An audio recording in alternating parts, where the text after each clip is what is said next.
Good morning, good morning, good afternoon, good evening, depending on where you are on this fast forward planet, which is wrapped in so many layers of turbulent change that I've stopped listing them on this show. Sustain what?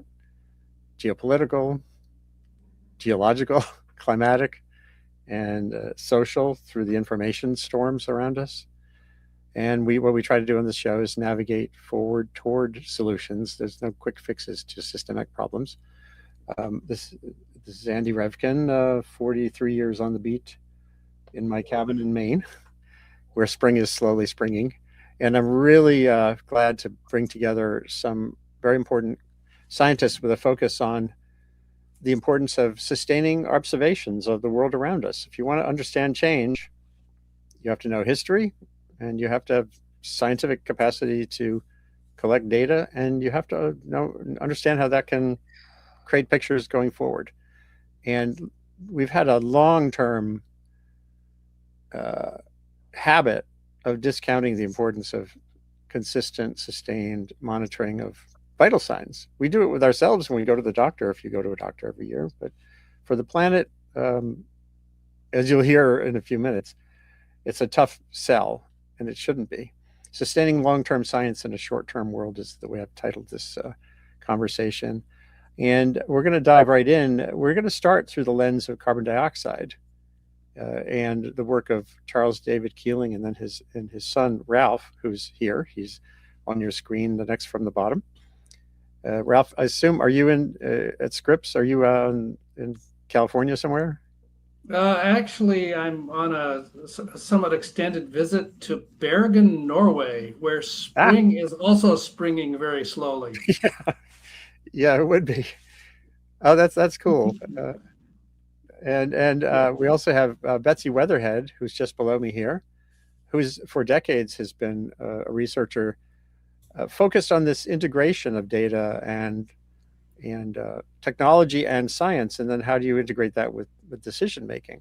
She's had positions in the private sector, in climate work, in government, and in academia at University of Colorado Boulder, and she keeps plowing forward. And we'll learn more about her journey too. And Chris Fields at the bottom here is a longtime uh, climate-focused biologist, ecologist at Stanford University, who has been an IPCC author. I think Betsy, you've been an IPCC author as well. Ralph, I'm not sure if you've been dug in on if you've been sucked into that vortex. Yeah, a couple times. Yeah. Yeah, Intergovernmental Panel on Climate Change. And Chris, I've known for decades through, again, work very much focused on long-term observation. So I thought I'd start before we get into the specifics of the Keeling Foundation, the Keeling Curve, with just a quick note from each of you about what drives you on this particular point. You know, when you came to be as a scientist, you could have gone in many directions. And so maybe we'll start with Betsy. Why are you here now? And Uh, well, I absolutely love Earth observations of all sorts. I'm fascinated by them. And I think they're, without a doubt, critical to answering the many, many questions we still have about what's going on with the Earth. For some people, they might think, climate change. Yep, got it. I have my thoughts on it. I know what's going on. But as a scientist, we're very focused on what we don't know yet. And so often, what we don't know can only be addressed with new observations or continuation of long term observations. tell me a little bit about you were at Jupiter. What was Jupiter Um, Intelligence? Yeah, Jupiter is a Silicon Valley startup company that helps around the world folks to understand what their personal climate risk is, whether that's extreme heat or flooding or hail damage. They sell to some of the largest companies around the world, but they also have a large program to give away their information to the most vulnerable populations around the world. Boy, I might have to do a show just on that sometime, since it's very important. And we were just talking about some of your recent papers. This is one that caught my attention, which is essentially a prime part of what we're focusing on here. We're not going to talk about this paper yet because it's about where we go from here, designing the climate observing system of the future. And you had a bunch of co-authors on this. Maybe just briefly tell folks what brought this to be, and then we'll. I think the concern for how healthy our climate observing system, actually the entire Earth observing system, how healthy that system was, has been growing in the people who really watch those observations for at least 15 years or so. This is not a new challenge. And a lot of the top leaders in our field came together and said, we really need to make sure that we don't lose the best observations and that we continue to add on the critical observations that are needed to continue science, to continue stewarding this earth, and to make sure we're doing things right. There you go. So, Chris, briefly, we'll get to you, and then we're going to dive deep into the Keeling story. Chris Field, how did you become who you are so far? Well, thanks, Andy. It's great to be here.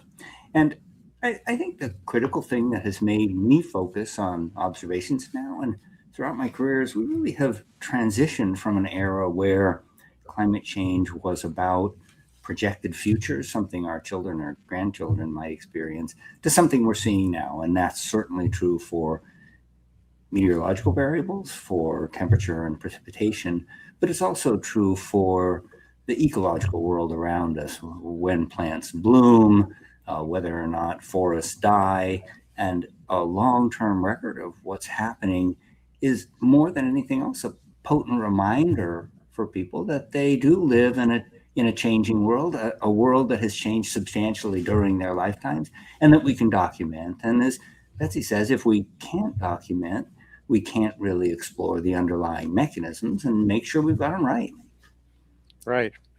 And what pulled you from ecological, biological world into the climate world? Well, as you said, I had the privilege of working for many years with the IPCC, and the thing that the IPCC reminded me about more than anything else is that people are really at the central of our concern. And if we want to understand the implications of climate change or environmental change, we need to understand the impacts on people.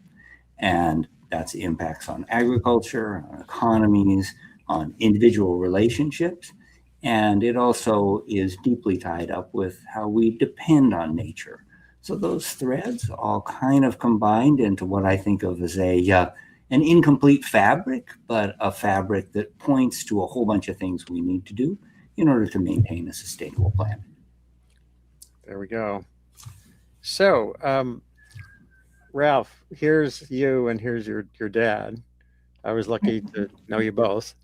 And maybe in a brief way, you could take us from 1958 forward, just to say Keeling and others had, and Bill Keeling's, Ravel and Keeling and others really felt the need to have consistent measurements of something that seems kind of boring, at least back then it was sort of boring.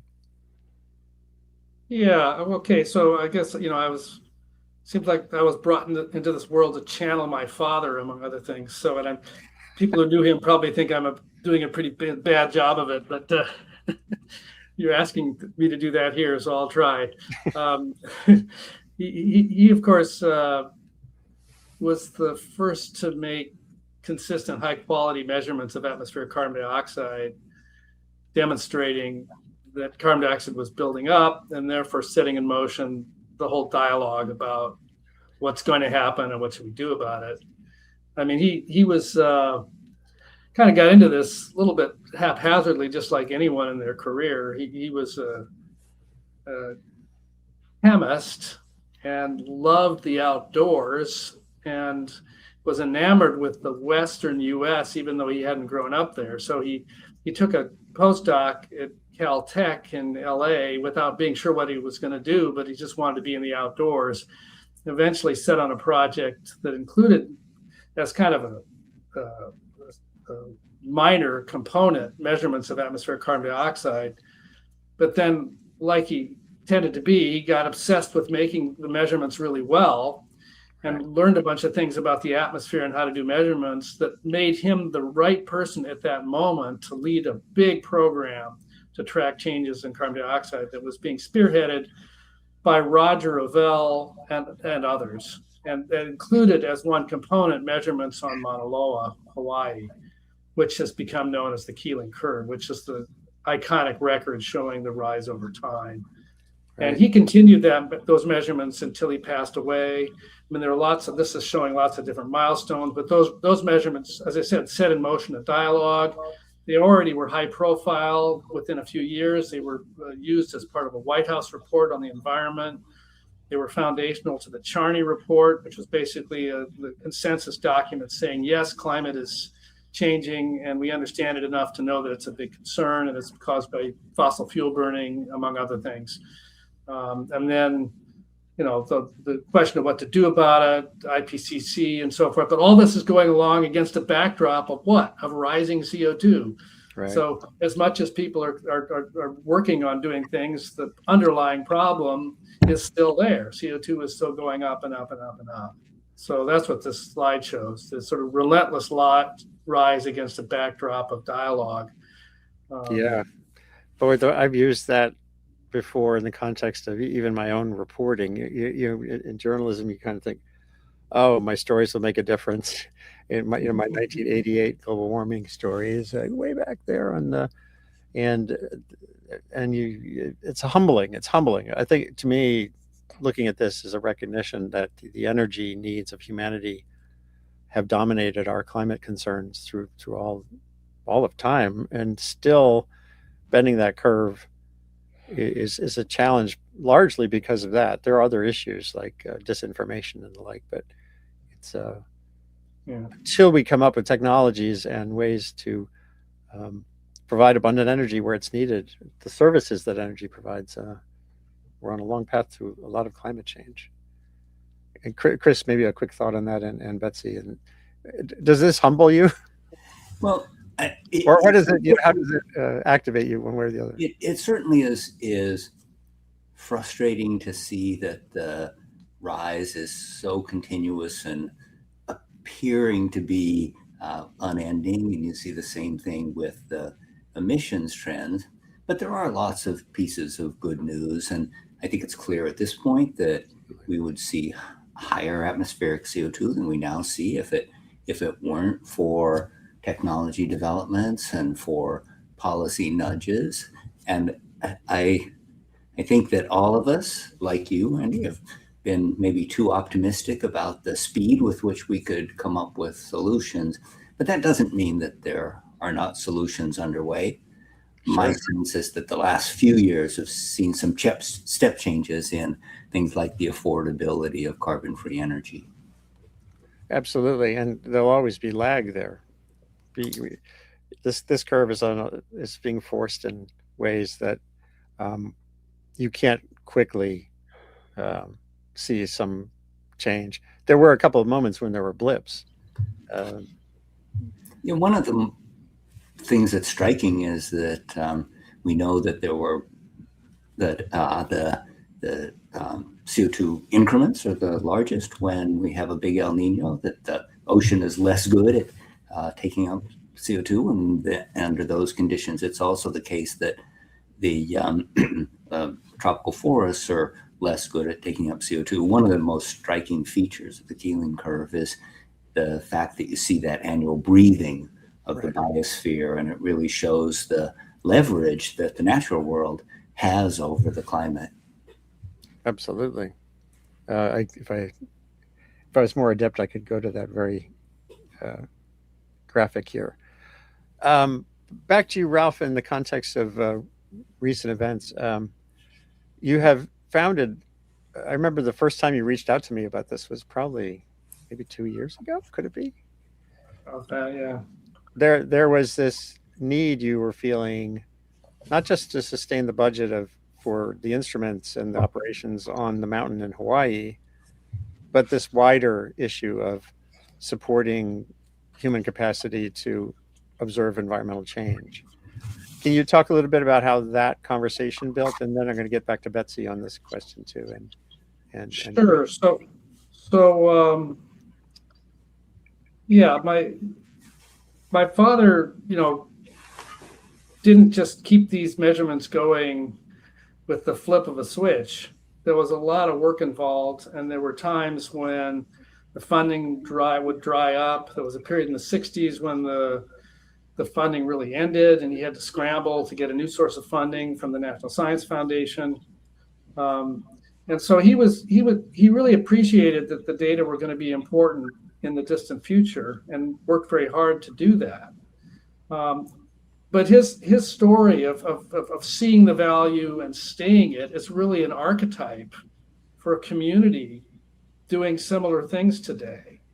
And I've followed in those footsteps, not just in keeping the measurements going of carbon dioxide. I've added measurements to the suite of atmospheric oxygen, which ends up being important.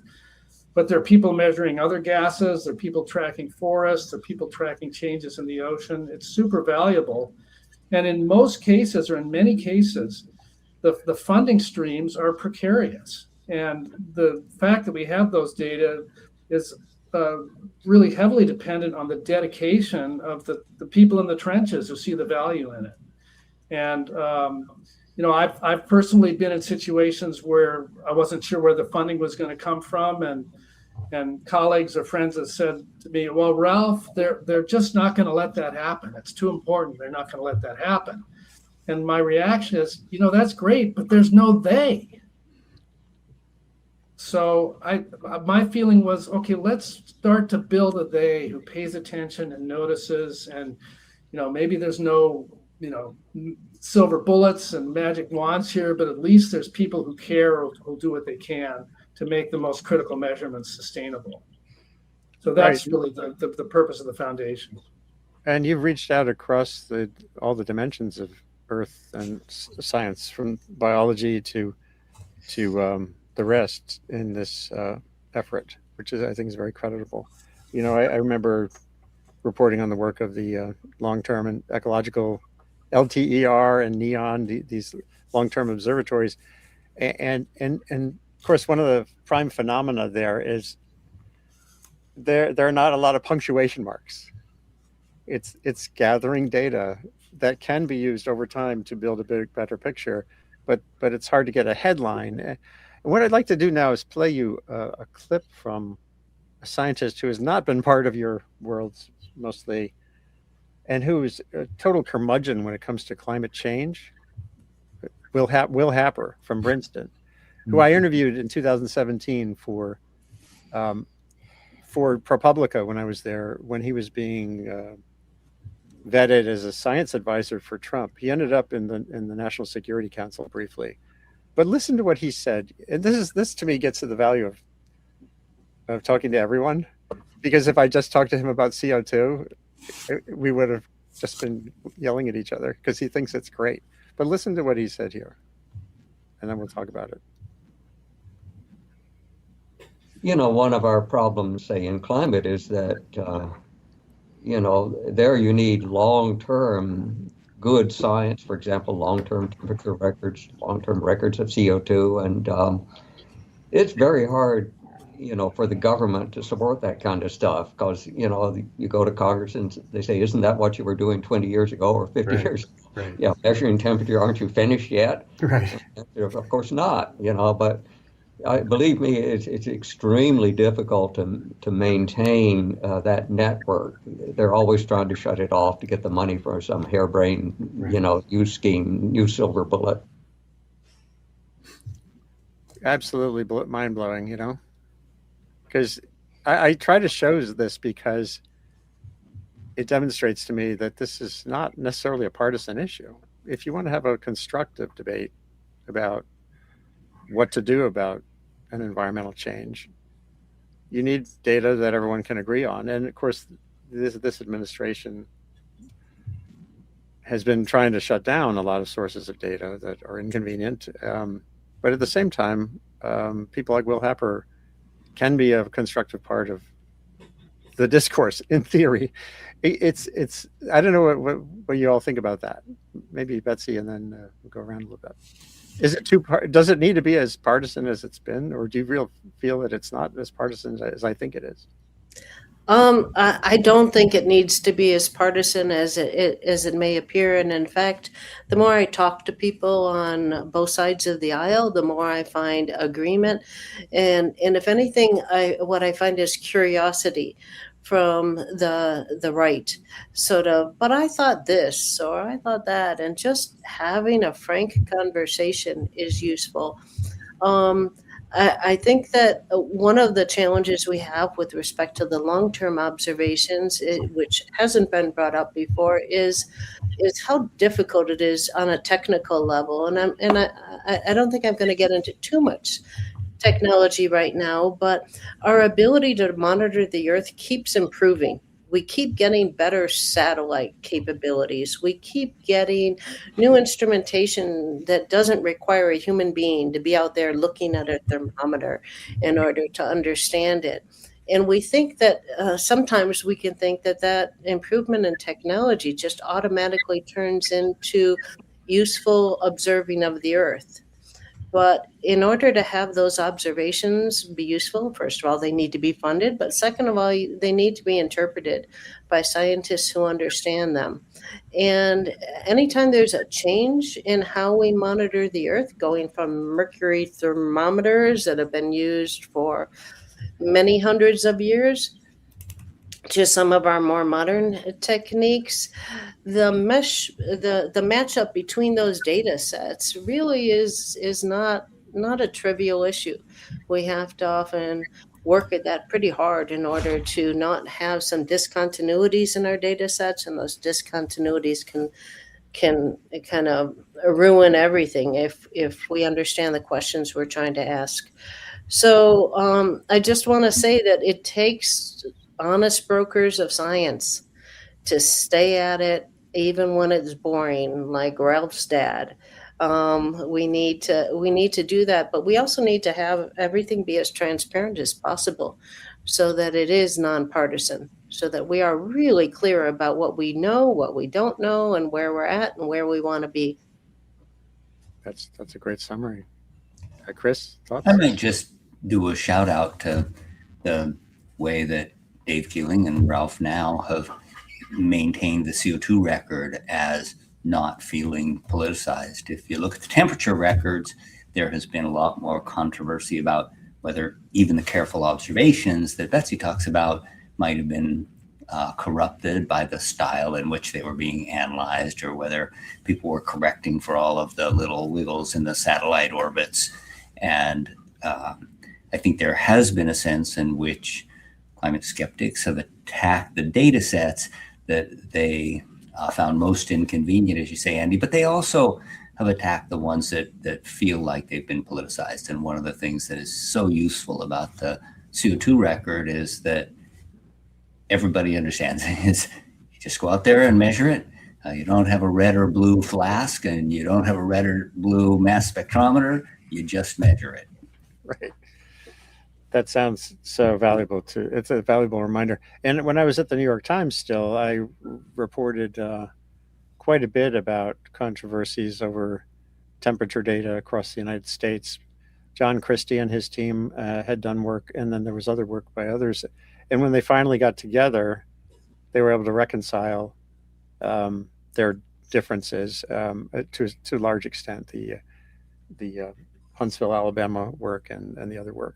So having the crosstalk is critical. It is critical, although I would say in last summer's DOE report on the status of climate science, a lot of those old concerns came back up, even though they had been really effectively resolved by the coming together that you described. Oh, I know. Now the politicization is there again, and Christie was involved with that.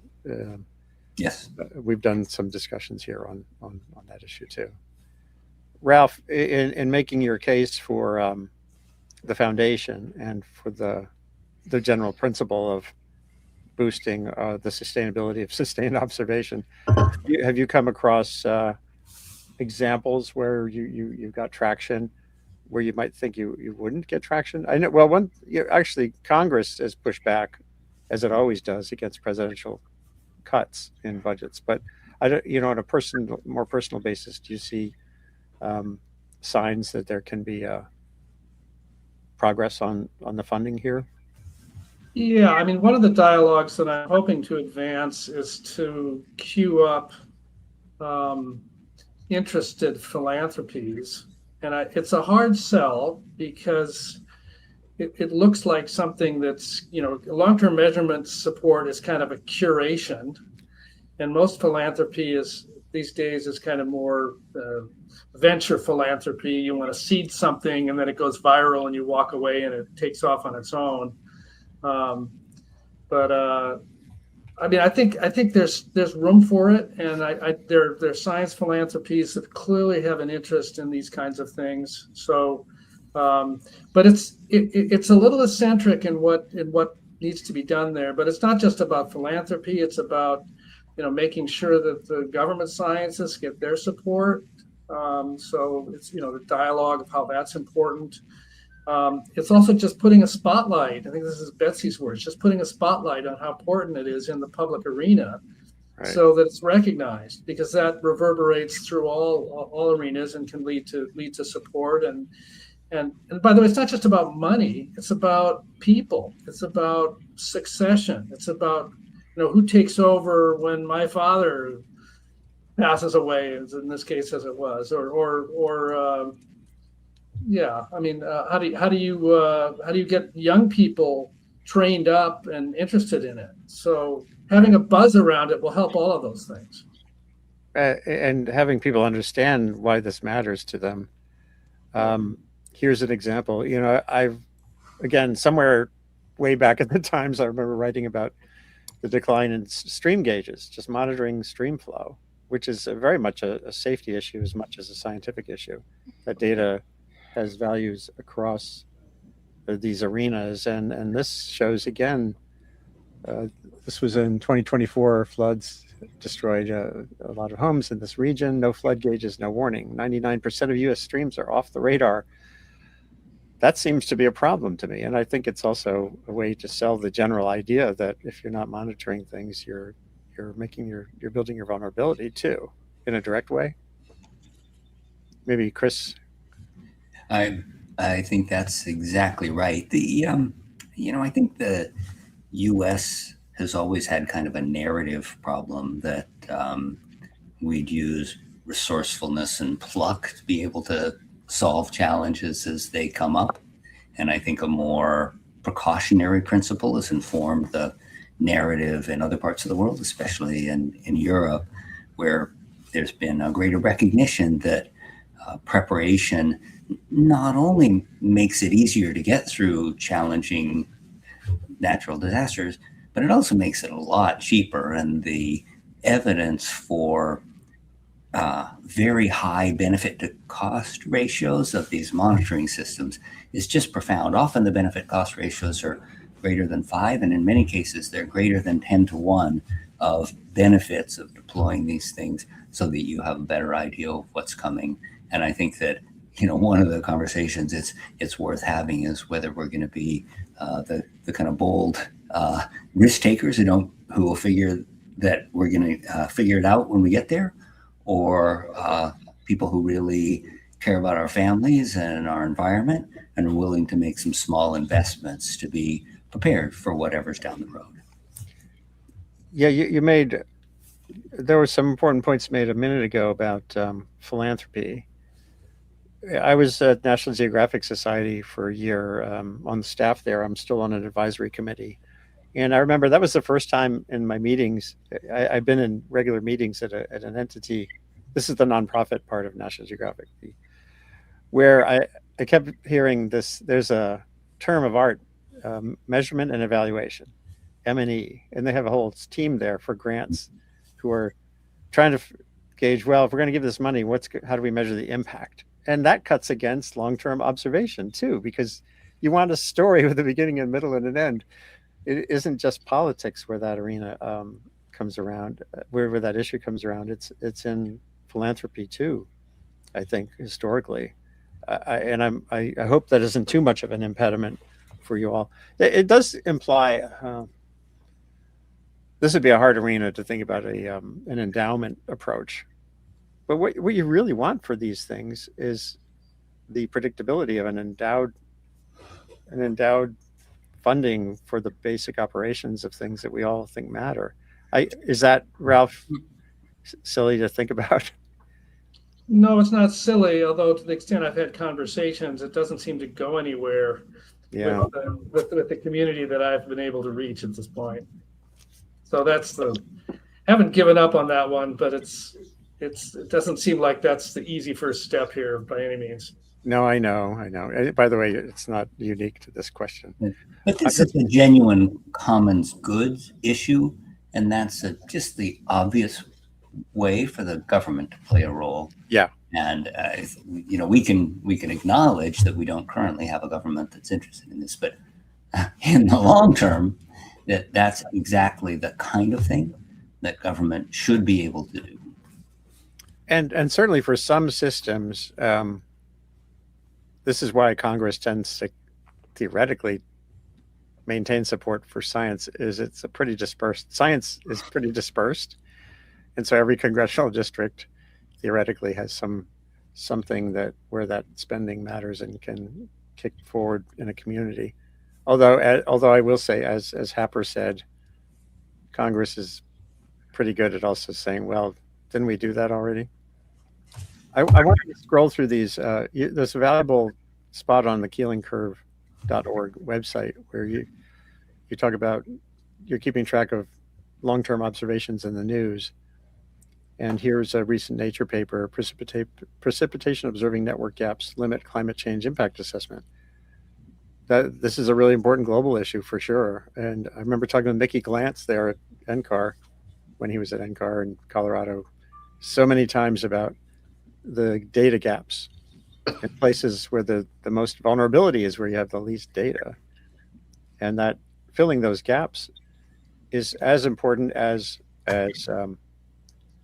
maintaining the systems where we already have them. I don't know how much that bears on your thinking going forward. Betsy, maybe any thoughts on that? Yes. I think that we really have one Earth here.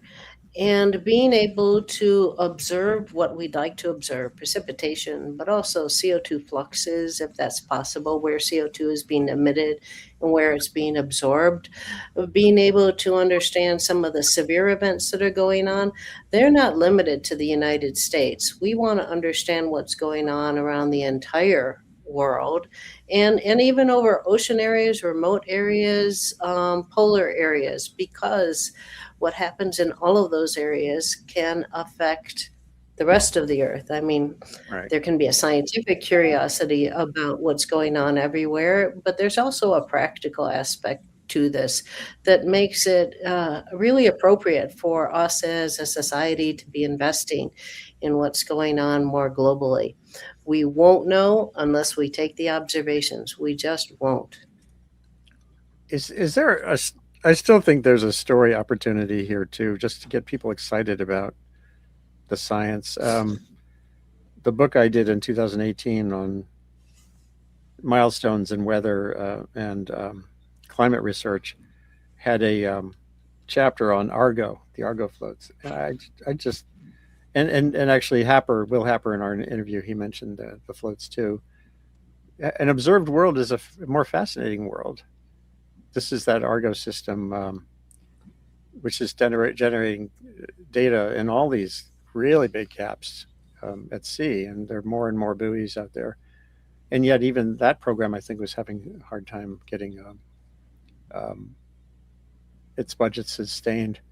Is there better storytelling to do here too? I mean, obviously, you're working on it. You're at the Keeling Curve Foundation. Any quick thoughts? Turning data into I'm fascinated with this slide, which I haven't seen before, and impressed with your ability to pull things up as you talk. So it's a good show. Yeah, I mean the Argo system has really transformed our tracking of heat uptake and ocean heat waves, and helping us understand the physics of the ocean in ways that reverberate across a whole range of disciplines and fields. And now they've added measurements in the last 10 years or so of chemical properties to these floats. So we're looking at biology and temperature at the same time. So it's related to fisheries and everything. So it's exciting new technology, and the U.S. has dominated this. I mean, one of the issues, I'm going to pivot here a little point, is that Sure. the U.S. really was the pioneer and leader of these kinds of global observations, really coming off of our our dominance in the aftermath of World War II and the Cold War. And so the U.S. kind of owned the world in terms of capacities, and U.S. programs are tending to be the ones that really have the big picture in their grasp, and the programmatic imperative and history keeping them going. But clearly, the rest of the world needs to step up and play a bigger role, because it's the measurements in the U.S. are vulnerable. The whole world depends on them. So there needs to be a greater degree of federation across countries to handle the whole world at this point. Yeah, for sure. But Chris, it's also worth emphasizing that in the big picture, these measurements are pretty cheap. In the Right. figure of the investments you showed in the Keeling curve earlier, the maximum was about $2 million a year. You got to remember, in the context of today's news, that one Patriot missile is about $4 million. And so we're really talking about finances that are really at the margins of the massive amounts that governments spend on security and protection. And I think if you really say, what do we need to do to be secure and protected? What you need are these long-term measurements, and just a really minor commitment, especially with the kind of international cooperation that Ralph's talking about. Absolutely. Yeah, that's important to keep in mind for sure. Andy, if I could jump in at this stage, I want to salute a lot of the innovation that's taken place over the last 15 years in terms of our ability to observe the Earth. And you brought up the Argo floats, and Ralph brought up how we're now adding on a lot of chemical analyses to some of those floats, et cetera. But we have a lot of different advances that are going on in how we can monitor the Earth. Those include unmanned aircraft that can take measurements going through, for instance, very dangerous pollution events, going through very severe weather events. We have underwater unmanned vehicles that we can actually steer through the ocean. We can put it in the water in France and collect measurements all the way across as it gets to North America.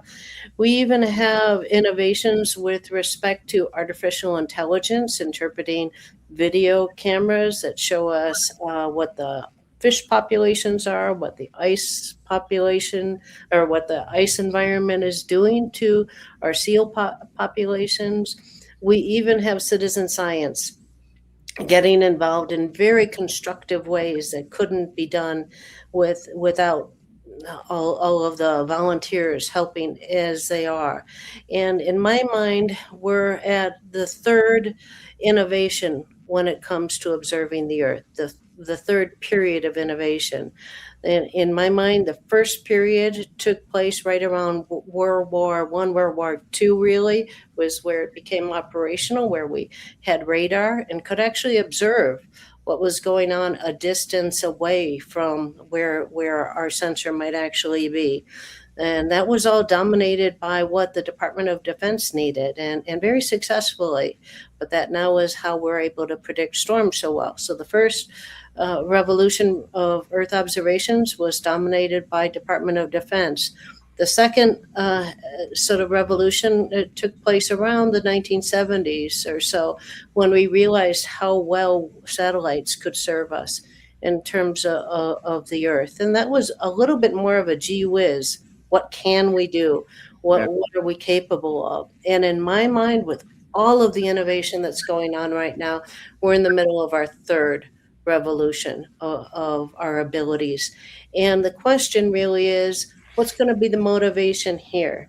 It's not Department of Defense, and it's not gee whiz, what can we do with this technology? I think we've got a lot of targeted questions that we want to ask about what's going on with the Earth, that we are currently using these innovations as fast as we can to address, whether it's looking for ocean nutrients, as you pulled up one of those papers earlier, whether it's looking at what's happening to our frozen areas of the world, the cryosphere, or whether it's looking at how motion of air is exchanging trace gases around the earth in a very critical way. So this is exactly the time, as we're in the middle of our third revolution, to really bring people together, as you're doing, as Ralph is doing, and talk about what are our key questions, because there are so many questions now that we can address with appropriate observations that we couldn't address 20 years ago. That's so interesting. Yeah, and then you add in, you're making me think about artificial intelligence role here. Global Fishing Watch, which I've written about several times. I had a show about where they learned that they had shipping data. You could tell which ships were turning off their transponders. Which, if you have a fishing boat in a legal zone and they turn off their transponder, that's information. And this used to be, Oceana used to do this manually. They would like look at all this data and try to keep track of where ships are moving. And then someone at Google said, "Oh, we could help you with that." And now they have almost a real-time capacity to monitor illegal fishing using those data sets. So that and again, that's also the intersection of the corporate world and issues like conservation in that case. Yes, for those who are ever concerned that observations with respect to how the Earth is changing, particularly climate change, were all controlled by some conspiratorial group of scientists with self-motivation as their priority. There are so many voices, capabilities, and technologies involved that we really kind of open the doors, and surprise, there is no cadre of conspiratorial scientists. We're just all addressing questions, and they're all coming to sort of both constructive places but confirming places in terms of our understanding of the Earth. Yeah. And by the way, Global Fishing Watch is also doing a big project on ocean infrastructure related to oil and gas, and energy in general. Maybe I wanted to show a graph that I think is worthwhile because it shows an achievement that was made with another very tough global change that here, hold on while I pull it up on screen. This is not CO2, but CFCs, the synthetic compounds that were eroding the ozone layer. And the discovery of that came through looking at a lot of different data sets. And here, Ralph, maybe you could talk about this because this is from a slide deck of yours. This shows a big change. Very different than what we saw with CO2. Yeah. This, of course, is not my own work. This is work of colleagues measuring CFCs, A-gauge program, colleagues at NOAA, this shows the measurements starting in the late 1970s, documenting this particular gas, CFC-11, rising in the atmosphere. It's an ozone depleting substance, so it contributes to the ozone hole, among other things. And by the 80s, I was in graduate school in the 80s. I was in a group studying stratospheric ozone loss. I wasn't working on that, but there were all these predictions of what was going to happen with ozone going forward and the need to reduce CFC emissions to do that. So that those rising curves kicked off the conversation, and then they'll ban the can and getting CFCs out of spray cans and so forth. And then we have the ozone hole, which was discovered, by the way, another set of long-term measurements from Halley Bay, looking at the so-called Dobson instrument that looks up and tracks overhead ozone, showing this remarkable decrease. And how did they know it was real? Because they had enough care with the measurements to figure out, no, we haven't messed anything up. This is really happening. And it really shook the world up. And then you get the Montreal Protocol where they really pretty much phase out these compounds. And within a few years, it worked. The compounds were decreasing. They were just reacting away. They don't go away instantly, but they were reacting away. And then another success story, or initially failure, you can see a little blip there where the curve doesn't go down as fast. Whoops. what's going on? Right. And my colleague Steve Monska, that he's the hero of this story, figured out that there were Chinese making CFC-11 as sort of a black market. The Chinese government didn't even know about it, but Steve Monska figured it out, and Dialogue figured out, okay, the Chinese figured out they could stop this, and then they're back on track again. So the whole story is told with respect to these long-term measurements. They really guide our understanding and show that we're on track or not on track. And the data are there clear, they're clear for everyone to look at, and it's hard for China to say, oh, we're not doing this. That's a really important example, and I assume that excites all of you. That is a possible prospect. One of the things I think is super impressive about this is that just looking at this curve, it's not obvious that there's a huge violation, but I think the quality of the measurements and the amount of physical understanding that's behind them really allows us to take full advantage of even very subtle features in the data. Yep. Absolutely. And I like the way that Ralph sort of told that story because it really did come down to trained scientists who understand the data, really watching the data. It's not simply having the right instrument out there. It's having the right instruments out there combined with expertise and continual oversight and analysis. Absolutely. Well, let's hope for more successes of that kind. And here's the trends in stratospheric ozone from Halley Bay. Another aspect of that. Yeah. And yet here still, at this moment, hopefully this is not you never know when you're at the edge of a cliff or whether you're facing something that's a transitory jolt that can result in real change for the better going forward. But right now we're at a time when the support for these sciences and the intellectual infrastructure as well as the physical infrastructure is not good. When you talk to young people in the field, what's your sense of what they're feeling right now, given how hard this has been these last few years? And Betsy, maybe Betsy first. You were in the political end of this a little bit. Just maybe you could talk a little bit about that.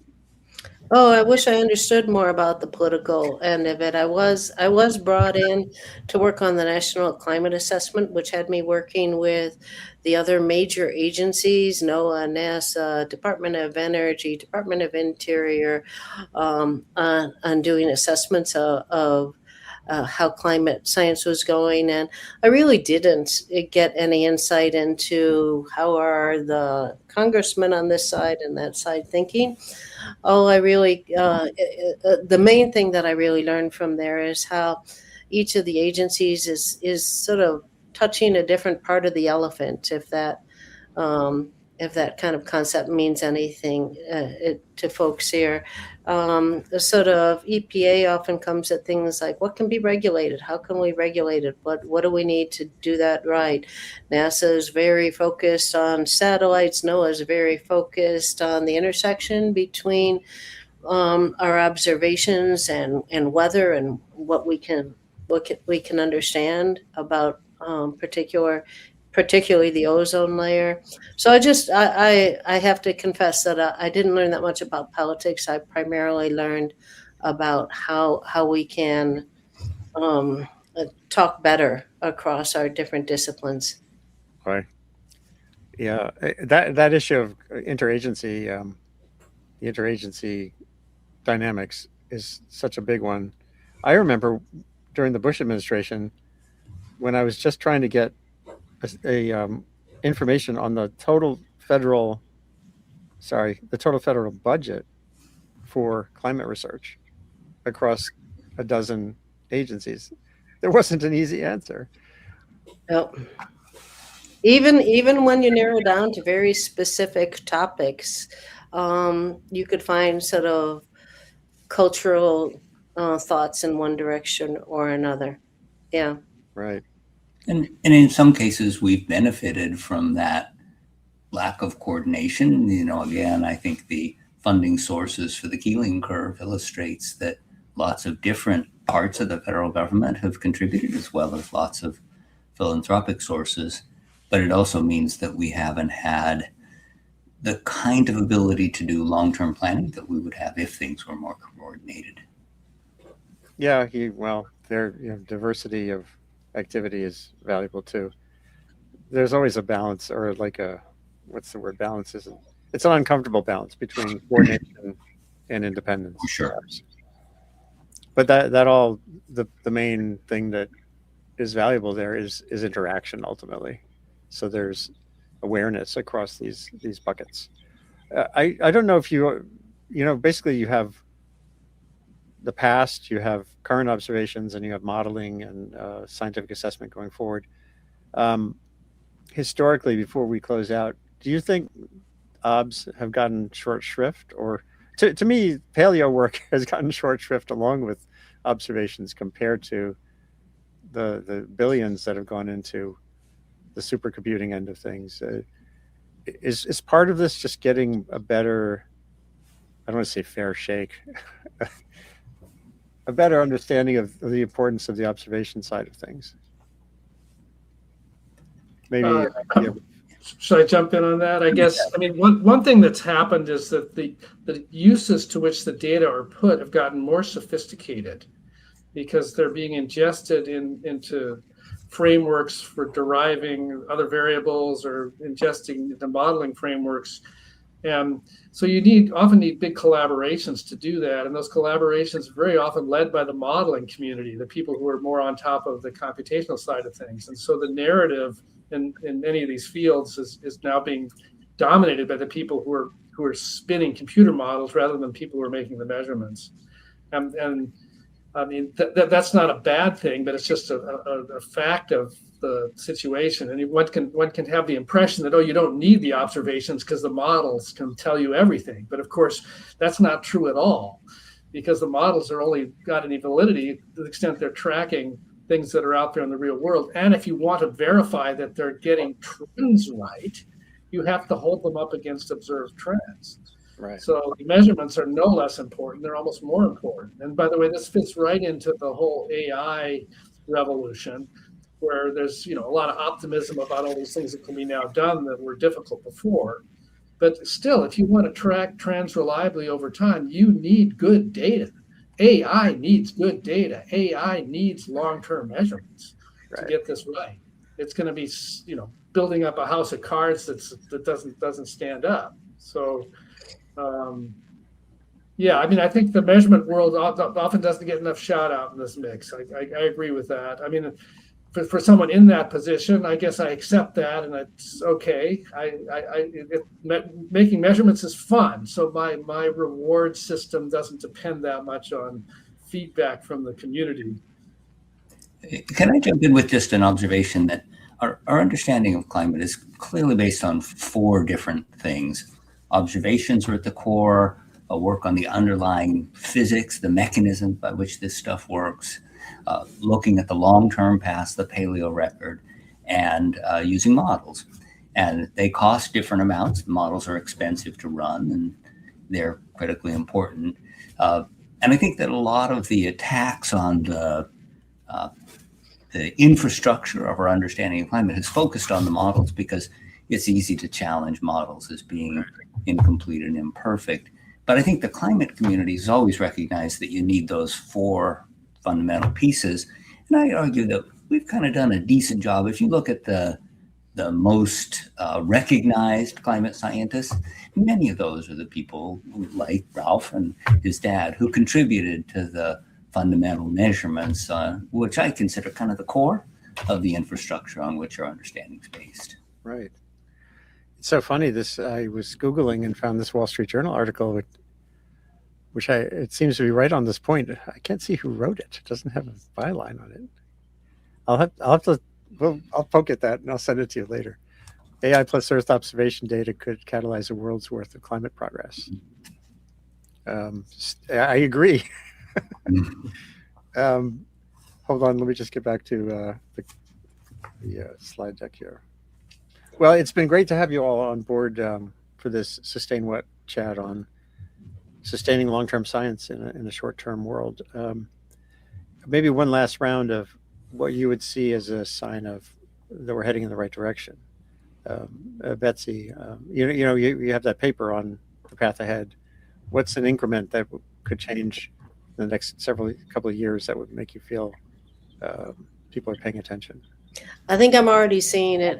I think I'm seeing the international community step forward and prioritize everything that we're talking about here today. And when I say the international, I'm not just referring to governments around the world, but large corporations around the world and citizens around the world. We want to know the answers to these questions, and so many of them can only be addressed with observations. Absolutely. Chris? I think Betsy said it really well. There still is a broad recognition that issues concerning climate are fundamental to our future. Long-term measurements are fundamental, and whether you're in a government, a philanthropy, or a corporation, anywhere except in Washington, D.C., I think that the world is coming together around this topic. And, it's going to be harmful to the U.S. long term if our federal government isn't at the table in terms of determining what the measurements are and how we deal with them. And Ralph, final word. Okay, I guess, and I think it's, whether you think we should be grabbing a hold of this problem and changing things or just writing it out, you need to know what's coming next, and you can't know what's coming next unless you know what's come before. So these long-term measurements are at the core of the conversation, regardless of where you sit, what side of the political aisle you're on. Absolutely. Well, I thank you all for being here today, and we can revisit these questions. As I said earlier, maybe something on Jupiter intelligence, Betsy, would be something to do. Betsy Weatherhead, Ralph Keeling, Chris Field. This is Andy Revkin on the coast of an inlet in Maine. As spring approaches, we're trying to figure out how to keep track of what's going on in this fast-changing world in ways that can be translated into policy or personal choices. And Sustain What is here as frequently as I can fit it in. Look at the scrolling bar at the bottom that's been distracting you as we've been watching for information on how to reach me to get me new ideas or feedback. As soon as we're done, the stream will be archived, and you can share the resulting videos anywhere you want. Thank you again. Thank you all. Thank you. Thanks, Andy. Hold on. So long, everyone. Hold on one second.